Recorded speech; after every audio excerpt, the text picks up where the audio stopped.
into that primary ball handling role in terms of the lineup change. Why was it important to do that with the starters in addition to what he was doing before in a hybrid heavy unit?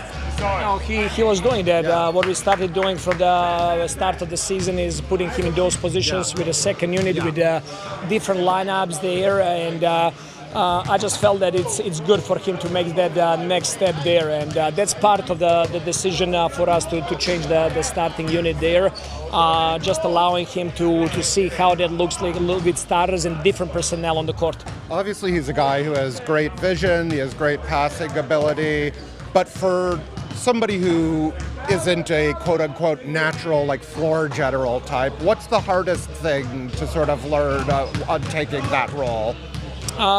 That's a really good question, and I think the main reason for doing this is to speed up his development.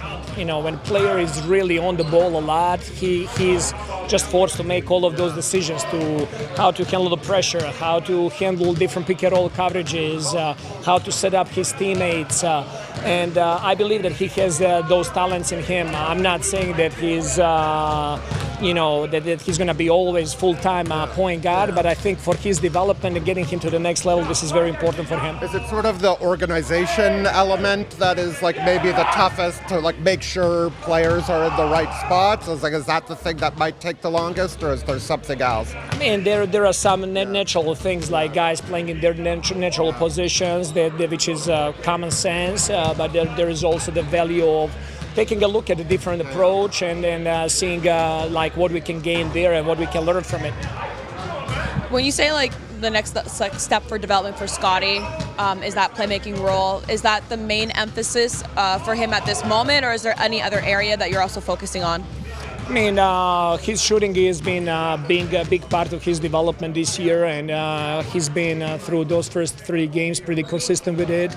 There's a lot of work to be done in that area. I'm really glad that he took 8 threes last night, that he's not shying away from those, and that really helps his and team's next development. And for Scotty, playmaking ability for sure is very important, because it's going to put him in a lot of situations to make decisions. Sometimes that means like that he needs to take it all the way to the rim. Like I thought that last night, a couple of pick and rolls, he did a really good job of playing with force and going downhill, and a couple of times he was a little bit hesitant and trying to look what's around him and not being really forceful going downhill. First thing when you play any pick and roll or handoff action is to look for the opportunities to score, and after that to read the defense to make right decisions. You hinted at it last night, but what was your conversation with Dennis like? And obviously he's been in a bunch of roles throughout his career. How much does that help with you trying to organize the team? I mean, I talked to him like always do, front and honest. I felt that it was the moment for us to give it a different look.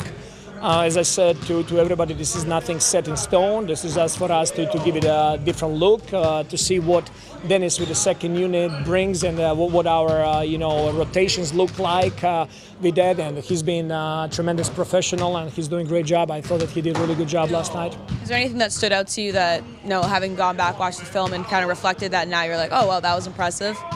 I mean, we play with a lot of effort and energy, and that's really baseline for us. When we play with that kind of intensity on defensive end, and we're active and we're getting deflections, we had 35 deflections last night. That's something that's really what gets us going, that gets us energy on defensive end, but also fuels our offense, and that was the biggest change for me last night. It sort of seemed like Precious was out of the rotation, and then because of what happened to Yak, foul trouble, he got in the third quarter, and he looked like he had a big impact on the defense. What does that say about his ability to stay ready? That's a great point. Like he was part of the play group in the morning. He played really well in the morning. He's staying ready.